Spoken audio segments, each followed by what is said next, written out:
Hello, my name is Bryn Russell. Today I will be doing a simple rock texture on this field knife using G10 handle scales. I like this technique because it's good for beginner handle fasting and teaches good grinder control and freehand grinding skills. To begin, I bond the handle scales using masking tape and superglue. I like this technique because it keeps everything in line when you're drilling your pinholes and profiling the handle. At the drill press, I drill my pinholes and lanyard tube holes.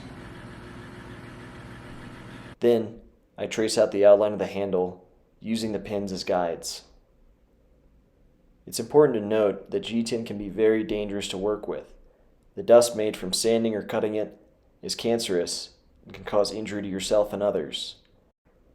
Whenever working with G10, make sure to always wear a respirator, do as much work as you can outside, and use water to help eliminate dust.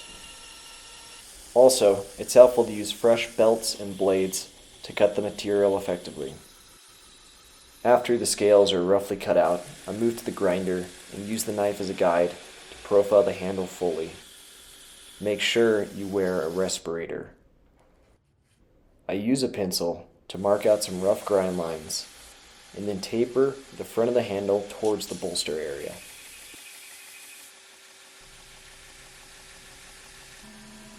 Next, I'll use a 2-inch contact wheel to round over the entire handle so I have less to grind with the small wheels.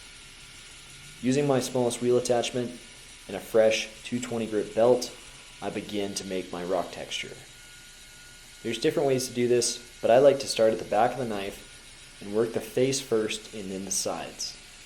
The steeper the angle you have, the better the lines will appear with the G10. Whenever it's flat, those layers don't get cut fully and it just kind of looks dull. So I like to rotate the handle as I go, working each side and making sure I have nice, crisp little divots. Next, I go to the buffer and get all those lines nice and polished up. These tiny facets really pop with the G10 and look good when they're buffed. With a bit of beeswax oil, the faceted handle is finished. All those lines look really nice, and I like this technique because there's endless variations. You can make it symmetrical on both sides, do patterns, or just leave it random.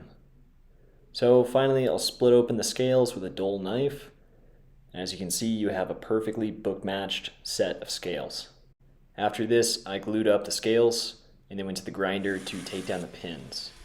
Here I'm using titanium, but with any pin material, you want to make sure to cool it after every pass so you don't burn your material. Then I go back to the 220 grit on the small wheel and take my time, work down those pins.